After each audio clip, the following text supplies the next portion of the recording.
Welcome to day 37 of our Lenten daily prayer deliberations. We hope you've been enjoying them so far, and we'll continue with these until Saturday, and then we're on to our Holy Week services next week, and we will broadcast those each evening at 7:30. They'll certainly be posted by them.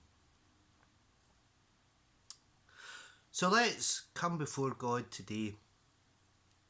Why don't you light a candle, sit quietly, breathe and relax. Discard all your worries and your concerns. Let the tensions in your body disappear, and let all your senses experience God, and may your whole life be open to what God can do through you today. Let us pray. Let the light of God warm you. Let the light of God lead you. Let the light of God shine upon you and give you peace. Amen.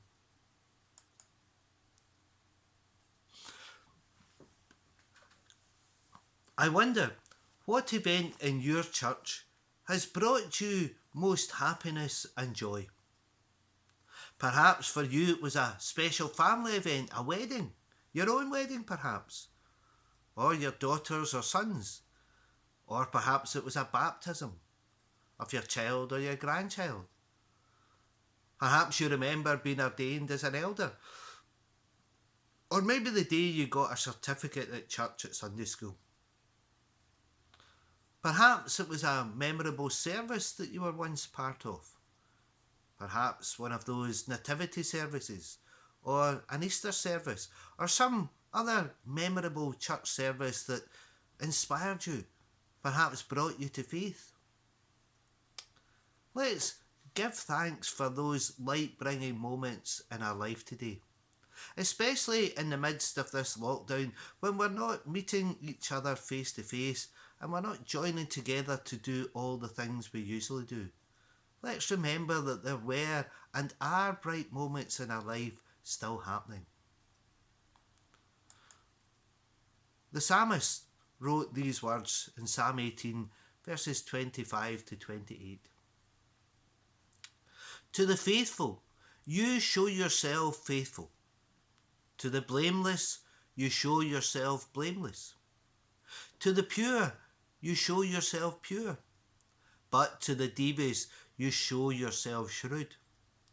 You save the humble, but bring low those eyes who are haughty. You, Lord, keep my lamp burning. My God turns my darkness into light. Sharing the gospel is something that we are all called to do. But we are not all called to be a Billy Graham style evangelist, or a pioneering John Wesley, or a reforming John Knox. But we share the gospel in our acts of kindness, in our daily example, or our teaching and caring toward the needy in our church or community. That's what shining God's light is all about for us today. So don't hide from it. Embrace God's light. Let your light shine today. This is what Matthew wrote in his Gospel in chapter 5, verses 14 to 16. You are the light of the world. A town built on a hill cannot be hidden. Neither do people light a lamp and put it under a bowl. Instead, they put it on its stand, and it gives light to everyone in the house. In the same way, let your light shine before others, that they may see your good deeds and glorify your Father in heaven. I wonder, why do you sometimes hide your light? And I wonder, what good deeds might you do today to add to the light of the world? And I wonder, can you recognise someone else who has given light to you today?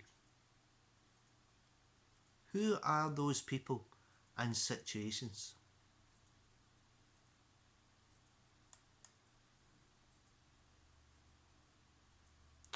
Do you know, it's hard living when everyone is watching you.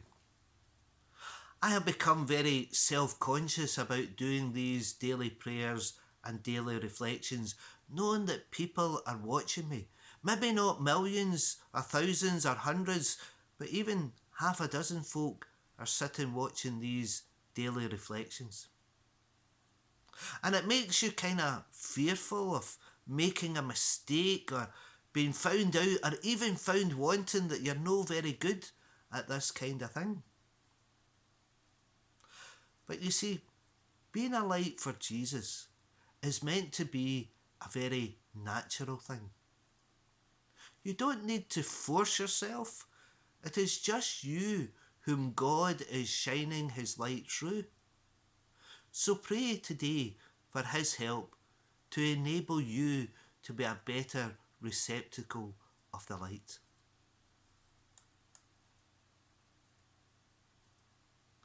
I think what would be helpful is to give everything to God, all those things that would snuff out or block the light in your life, and let God make you a beacon of hope, a spotlight of joy, a blue light of safety. You can be those things for God. Let's listen again to those words from Matthew and see which words kind of really touch you or inspire you or give you that wee spark of joy or light today. Jesus says, "You are the light of the world. A town built on a hill cannot be hidden. Neither do people light a lamp and put it under a bowl. Instead, they put it on its stand, and it gives light to everyone in the house." In the same way, let your light shine before others, that they may see your good deeds and glorify your Father in heaven.